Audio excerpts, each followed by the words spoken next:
Every video and episode of the It's Cavalier podcast is made possible by my supporters over on Patreon. If you enjoy the show here today, consider signing up. You'll get early access, exclusive videos, podcasts, member shoutouts, and more. And as always, thank you for watching.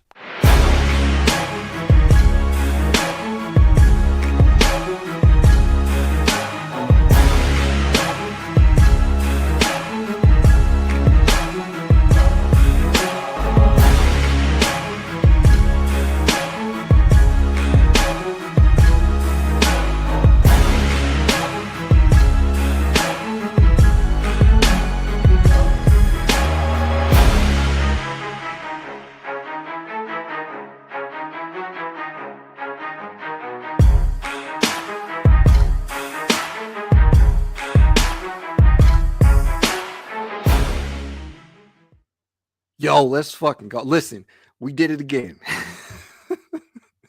We did it again. I was not prepared for this one at all. I was expecting a little bit more of the free agent waters to kind of die down a little bit before we got any potential Cavaliers signing, just because of the way things have been shaken out in regards to how some of these deals have been handed out left and right. And listen, you guys know I have been dropping free agent content pretty regularly now. I've tried to just push a ton of it out there in hopes that we can manifest it. And Larry Nance Jr. was on the list. He has been on the list for a long time now. I am so happy about this. Listen, we got my guy Lonzo. Listen, we called that one, didn't we? And we kind of knew that Larry, it's another W. It's another W. I had that. So I'll take a little credit there. But I'll tell you what.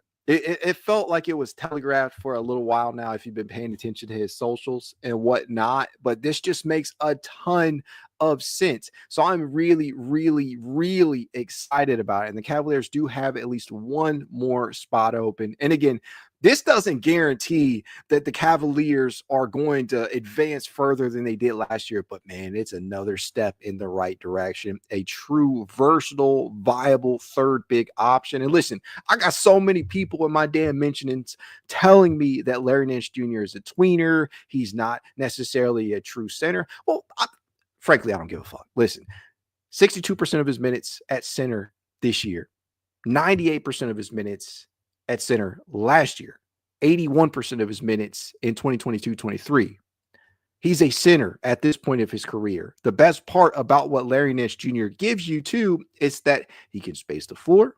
He's a quality rebounder, and his ability to move laterally, although sapped due to some of the athleticism being waned due to injury and just age, he still is very, very mobile out there for what they ask him to do. In terms of what B-ball index categorizes him right now as, the defensive role is mobile, big. In terms of interior defense, rim protection, he ranked within the 60th percentile there. In rim deterrence, 70th percentile there. Help defensive talent, very, very important to be a help defender at that position with how paced and spaced out today's offense is. 78th percentile. Post defense, 82nd percentile. He is a very, very valuable piece in terms of defending screen actions out there, whether that be the roll man, i.e. screener, mobile defense, placed within the 71st percentile there. If he is defending the ball handler coming off or coming around the screen, and containment, screen or rim defense, 69th percentile. If you want to go outside, from the interior and move on out to the outside on the perimeter, that is where things get a little bit choppy with Larry, because he just doesn't have the lateral quickness that he once did. But he's not chopped liver. He can more than hold his own.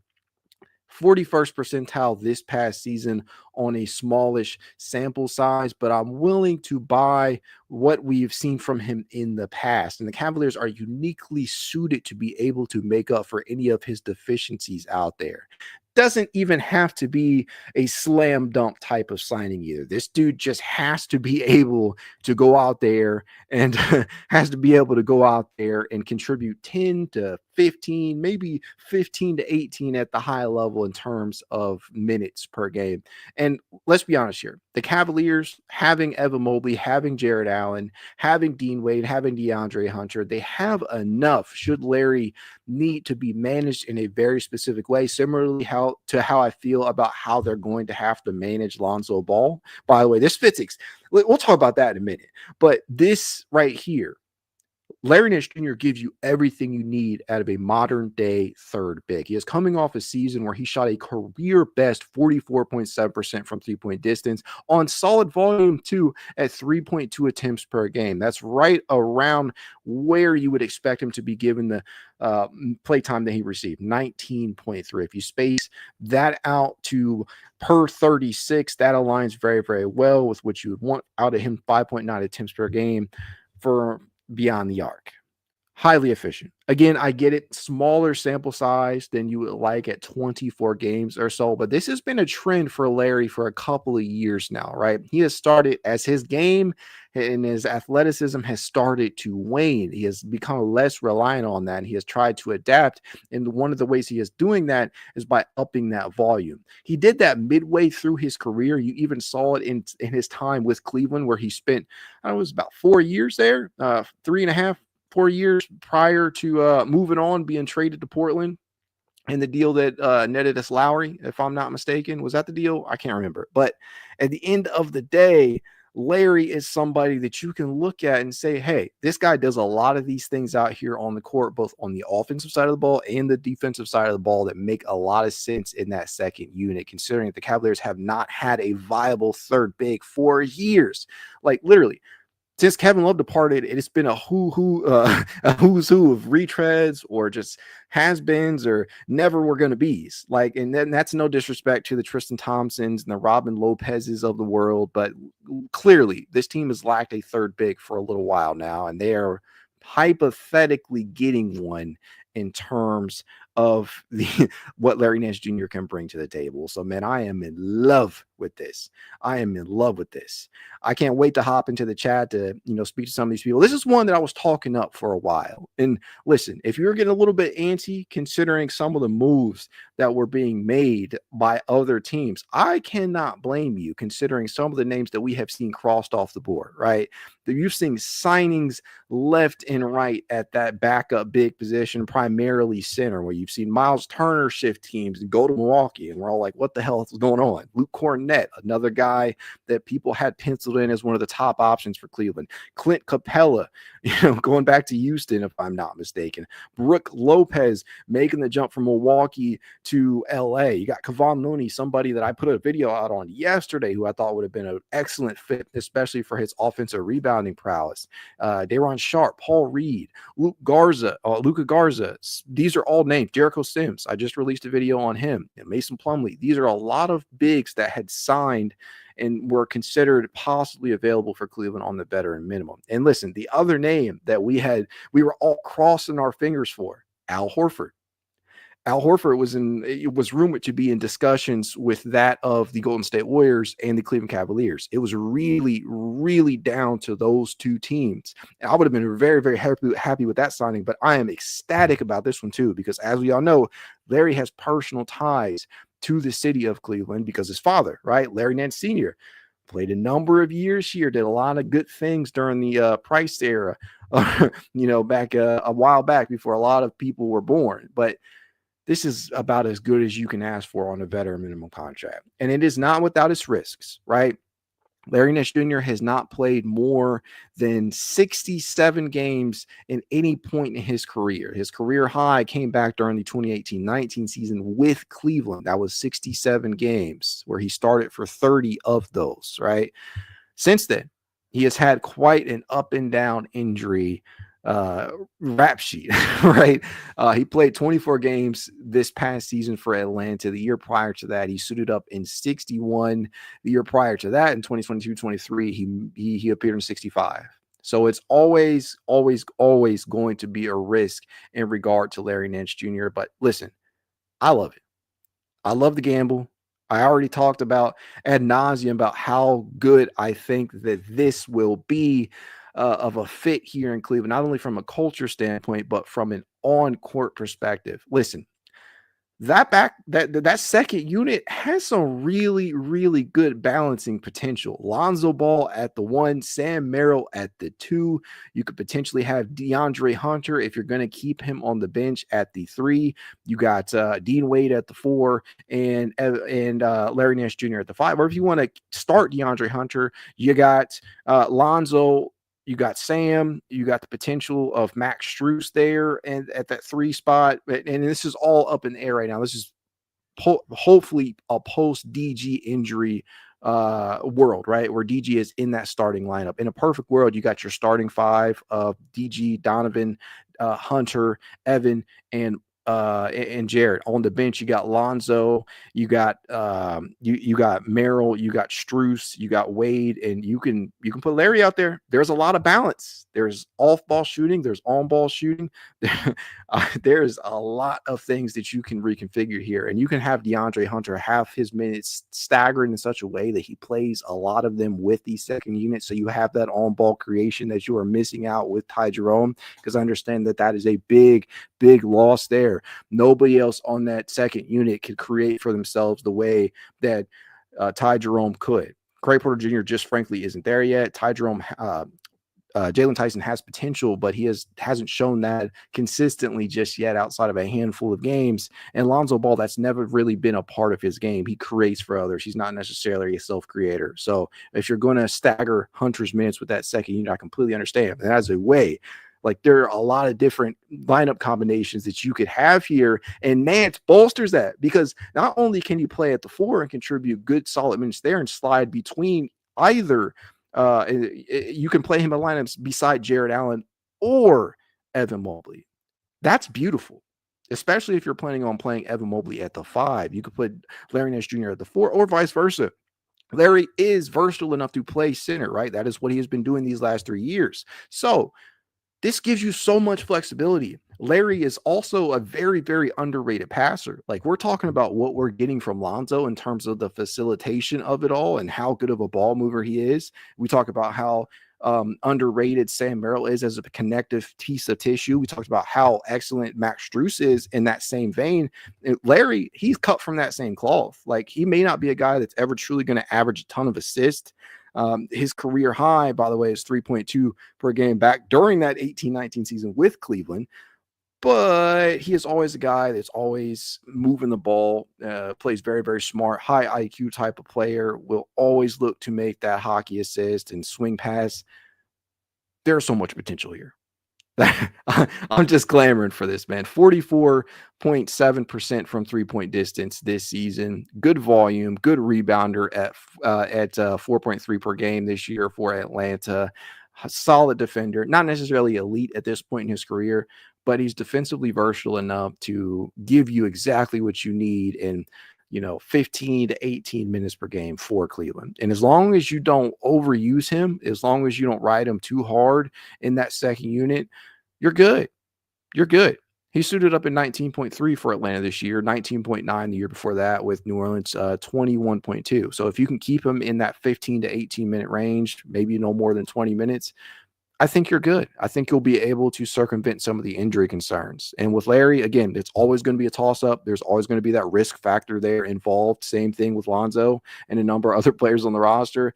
But I like the gamble considering the other available options on the market. Because frankly, if you haven't checked who was left on that open market, you're doing yourself a disservice. There just isn't really many viable options left. You would be taking a flyer on basically everybody else that's left out there, and it is not looking good. It is really a short list of folk. You got Mo Wagner, who's probably going to be picked up by somebody out of Cleveland's, that was probably already out of Cleveland's price range. Al Horford, already mentioned, would have loved Al here in Cleveland, but he's probably going to go to the Golden State Warriors now. Tristan Thompson, obviously, Cavaliers would love to have back in a coaching capacity, I would assume, but I doubt that they would even attempt to re-sign him. Taj Gibson, DeAndre Jordan, Thomas Bryant, Jackson Hayes, Charles Bassey, Alex Len, Bismack Biyombo, who I would have been okay with how we would have struck out on Al and Larry, and then Micah Potter. Per Spotrac, that is the only selection. Those were the players that you were likely to select from in terms of pure centers, or at least guys who primarily suit up there. You're not doing better on a better minimum contract. You just aren't. So everybody out there poo-pooing Kobe Altman for the offseason that he had, I can certainly understand why you feel the way you feel after we got the news with Ty Jerome signing with Memphis on the type of contract that he got. But I think the Cavaliers are betting and betting hard that they'll experience a good, solid level of internal growth and development, not only from the core four, but some of these younger prospects. Getting Tyrese Proctor in the second round, where they had him at a first round grade, and he just signed a multi-year contract this year. This today, actually, I believe 4 years, $8 or so million. That's a solid move right there. And again, I was pretty pissed with the latter pick in that draft, but it was a draft and stash for a reason, and I can overlook it. And giving Sam Merrill a contract that many people feel like was an overpay, if you feel like that, it's okay. It's all right. I certainly understand after seeing some of the deals that have been handed out and seeing what some of these veterans have been able to be had for. But in terms of in-house options, if you did not re-sign Sam, you weren't likely to be able to bring in somebody that brought you the same level of sharpshooting that he did to the table. So yes, you may have slightly overpaid to keep Sam Merrill, but I think it's going to work out. They are betting that one or, at least one of Tyson Proctor or Craig Porter Jr. will actually be able to take that step forward. And then you have secondary options that are not far off in Naquan Tomlin as well. And then they left a two-way spot open. Who do I think it's at? I think it's got to be down to Khalif Diop or Norchad Omir, who got signed in Exhibit 10. And that is pure speculation on my part. Emoni definitely could be brought back, but he was not tendered a qualifying offer. So the writing could be on the proverbial wall. We'll have to see how that situation plays out. But when you look at what Cleveland now has under contract and on their depth chart, I'm feeling better. I'm feeling a hell of a lot better than I did waking up this morning, considering who we had, right? You have Donovan Mitchell, Darius Garland, DeAndre Hunter, Evan Mobley, Jarrett Allen, Max Strus. You still have Dean Wade. You have Jalen Tyson, Craig Porter Jr., Tyrese Proctor, Lonzo Ball. Now you have Larry. And Naquan Tomlin technically has a two-way contract. And Luke Travers as well. So the question is, what do they do with that final spot? Do you give it to a veteran? Do you leave it open? I don't know. It is a question. I actually think they have two. I think they actually have two more spots left open. What is likely to happen is they sign a player and then they leave a spot open. And again, don't take me for that. Don't take my word for that right now, because Spotrac still has not actually configured the exact lineups. And I think you have 3 pending transactions right now. So they might actually be at 14 after this sign. You got Lonzo, Larry, guys, you got to forgive me. I'm terrible at math. Lonzo, Sam, Larry, that is 3, Evan 4, Donovan 5, Darius 6, DeAndre 7, Jarrett 8, Max 9, Dean 10, Jalen 11, Craig 12, Tyrese 13. No, this is 13. So this theoretically still leaves 2 spots open. They will likely sign one more and then probably leave one open. If I am Kobe, what I end up doing is probably go ahead and attempt to sign another big wing. Now, I know that might sound crazy to some folks out there, but I think I would go the wing route because they did not re-up on Chuma's contract. I think they let that expire. And with that being the case, you don't really have too much in terms of wing depth, like big wings. Like we think of DeAndre Hunter as a wing. Max Strus technically is a wing for how they play him or how they have chosen to play him these last 2 or so seasons. Sam Merrill is not a wing, though they continue to play him like one. Jalen Tyson certainly qualifies as such, but the depth, when you're talking about those last couple of spots at the end, I think you would go ahead and bring in a larger wing. If you're not going to go that route, what I think you would likely want to do is get one more solid ball handler in here in case you're kind of hesitant in regards to Craig Porter Jr. and Lonzo Ball actually working out as your primary lead guard off the bench, especially with Darius Garland missing or presumably missing the beginning of the season. So if you're going to go the guard route, I would probably look to get somebody who leans more in terms of shot creation, somebody that can go out there here and create their own offense. And there are a couple of names to look at on the open market. They're not A1 options. They're certainly not ones that I would be clamoring to get, but there are a few names out there that I will be dropping some content on. There are definitely some wild card options as well that you'll probably see a video from me dropping probably tonight in regards to who I think is another acquisition they might want to chase after. But this just opens up that lineup flexibility for them. If you're like, because I conversed with so many people over the last 24 hours that told me, yeah, you need to get a bona fide 7-foot big. You need to get somebody that's like a true big body center. If you're looking at it that way, I suppose there are still some bodies out there that you might look to bring in. I already mentioned Biyombo. Even at 6'9", he doesn't really like, he's a big 6'9", a beefy 6'9". So if you want to bolster the center ranks, like true center, you can go that route and then try and fit Larry in as more of a 4-5 than true 5 out there. But I can certainly see certain avenues that they could go down. But they got 2 spots open, if I'm not mistaken, after today. So they will likely sign one more player on the veteran minimum and leave that last spot open for one of two things.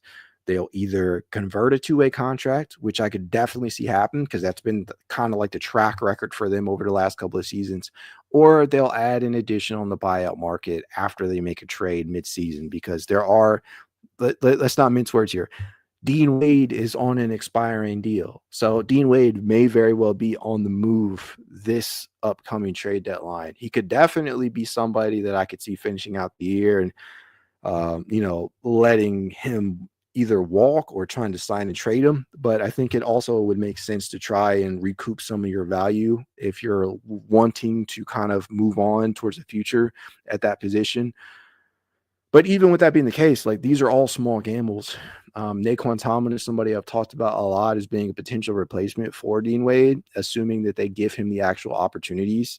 But all I'm saying, I know I'm rambling here, but all I'm saying to you guys is that Kobe has given this team a lot of lineup flexibility with some of the moves that have been made. And yes, I get it. Losing Ty Jerome sucks, especially watching him sign the type of contract that he did at the average annual value that he did in terms of the yearly yearly amounts.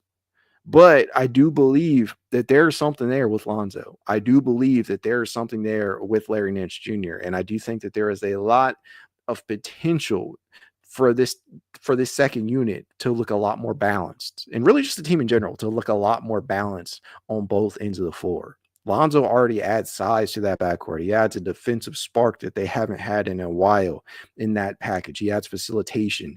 He adds rebounding from the guard position. He is a decent off-ball shot maker. I refuse to believe that the 30% shooting that he had last year will be the new norm for him. Larry Nance Jr. adds versatility in your front court, whether that be defensive variety or positional variety. He gives you rebounding. He gives you floor stretching. He gives you smart, high IQ basketball and ball movement out of the high post. I love it, man. I love it.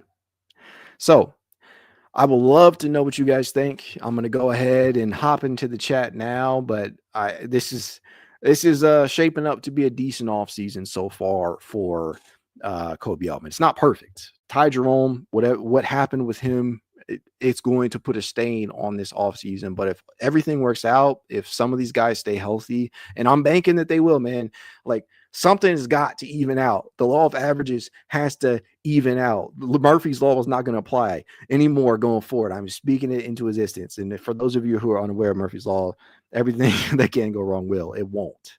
It is not going to happen. I'm speaking that shit into existence because we've had a good run of speaking things into existence. Now, we talked Lonzo onto the roster. We talked Larry onto the roster. It's looking good. It's looking good. Let's see what you guys had to say. Chief Teef says, yo, Larry back. Yep. Love it. Bryson says, yes. Gary says, let's go. Joseph Santos, Caleb Martin, or Amir Coffee are next. I wouldn't be opposed to either of those two. Tasman Sim says, love the move. Me too, Taz. Nate says, already better than Jarrett Allen. Nah, get the fuck out of here with that, but he is a good option. Lil Man OG says, our whole offseason is hot garbage. While the Bucks, Hawks, and Magic get bucked. Typical, like John Fanta said, we're mid. I don't agree there. I definitely feel like the Cavaliers, by virtue of this Larry Nance Jr. edition and the gamble that they took for Isaac in swapping Isaac's salary essentially for Lonzo. Big gamble, but I do definitely believe it can pay off, and it makes me feel a hell of a lot better without due to what happened to Ty Jerome to get a viable third big. So the Cavaliers, they're switching things up. It sucks to not get Ty back, but I think they're going to be able to make up for it. Jaguar 1964 says, what exactly did you guys expect to happen this offseason? The second apron exists. There was never any big moves the Cavs could make except for veteran minimums. There were certainly big moves that they could make if they decided they wanted to go that route. Darius, Garland, and Jarrett Allen could have very much been on the move this offseason, and the offseason actually isn't over yet. So there's still a possibility of something happening, but I always doubted that was the possible route that they would have taken. It was always more likely that they would go to veteran minimum route and re-sign one of their two in-house unrestricted free agents in Ty Jerome and Sam Merrill. And they chose Merrill, and they have now brought in Lonzo and Larry, and hopefully they'll complement it with one more solid veteran addition and call it a day. Whew, man. Nate says, Mobley and Allen, why do we need a backup center? I think it's kind of self-explanatory. Watch what happens to the defense, and to a certain degree, watch what happens to the offense when one of the two is out. Evan Mobley in particular, like this, things crumble on both ends of the floor when Evan Mobley misses time. You need a viable third big, and you've needed one for a while. You don't necessarily need one that is going to play 24 minutes plus per game, but you need one. You need at least one. Tristan Thompson wasn't cutting it. Dean Wade is not that. DeAndre Hunter is not a third big, even though they gave him a lot of minutes at power forward this year. So it made sense. It's been a need for a while. Smooch says, we got two centers already. Nance got quick feet for a power forward. You have two starters. You didn't have a third big. That's what this is about. HJ17 Gaming says, Larry is home. $40 million Jet says, $400 million Jet says, Cavs love them some Larry Nance. They certainly do. RJ Spiller says 2019, I can't read right now. R Speller 2019 says, welcome back to the Cavaliers. Nance. Cameron Johnson says, can you speak on some of Larry passing? And also, you think we can get a hold of Al Horford or anything else with two roster spots open? I think like you technically can, but I think Al probably would see this move as signifying or signaling that he probably doesn't have like a guaranteed path to minutes. So it would make more sense to go ahead and sign elsewhere if that is his priority.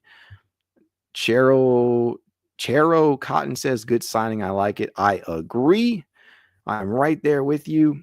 Tiago Enriquez says, do you think we need a shot creator, ball handlers coming from the bench? We probably have Tyson. I think there's a viable or real argument a valid argument that can be made that, yeah, they could use an additional shot creator out there, somebody that can create their offense or self-create, because Lonzo, that's never really been his game.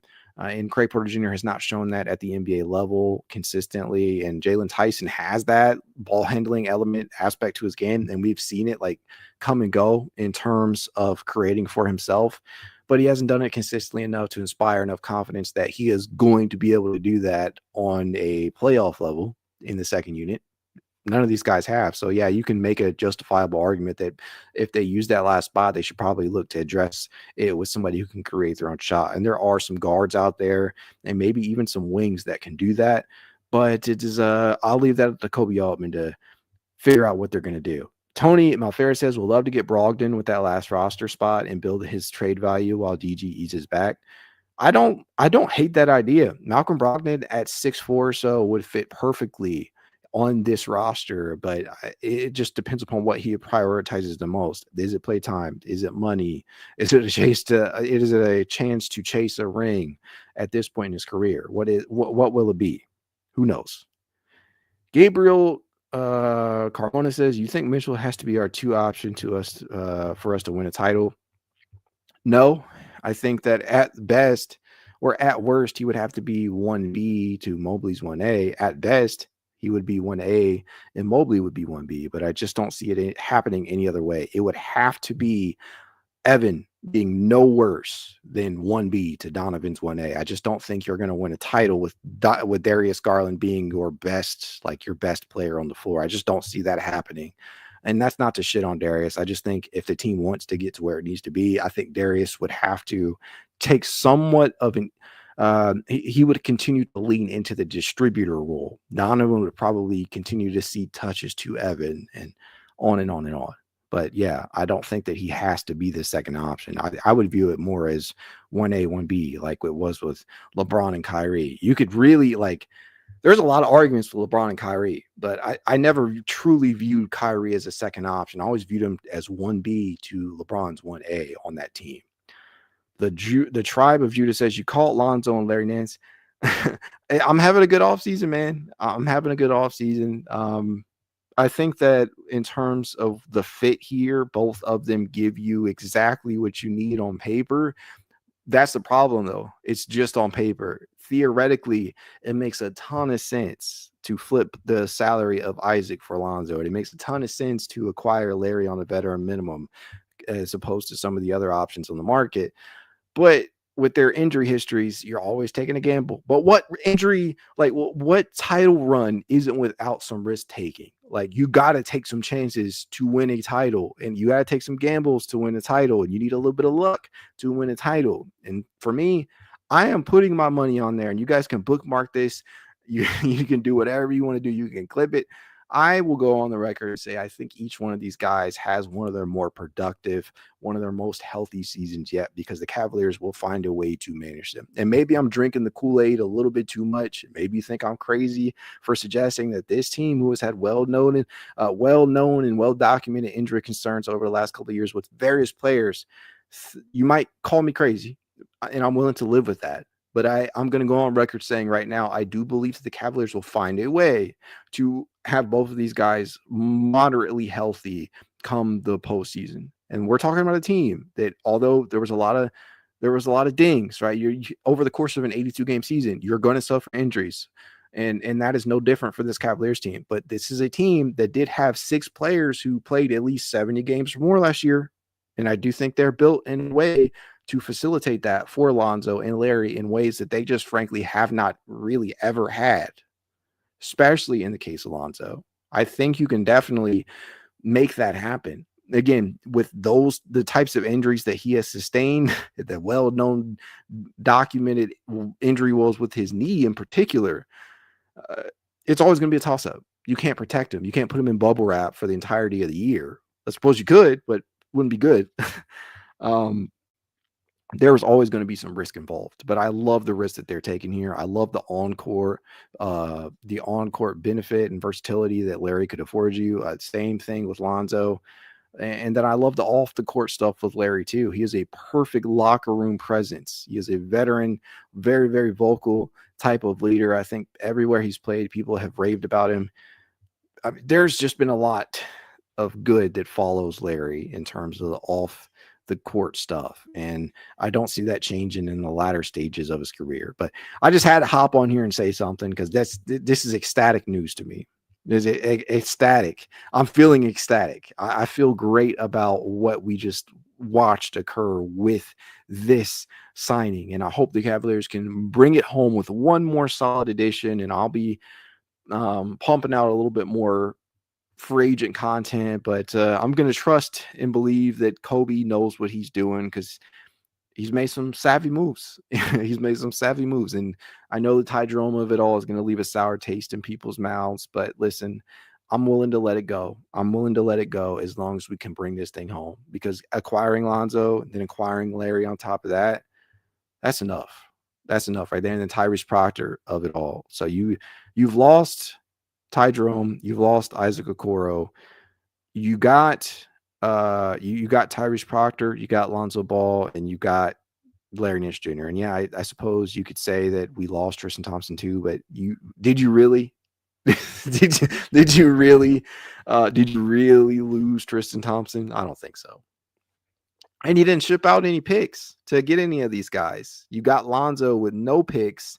You got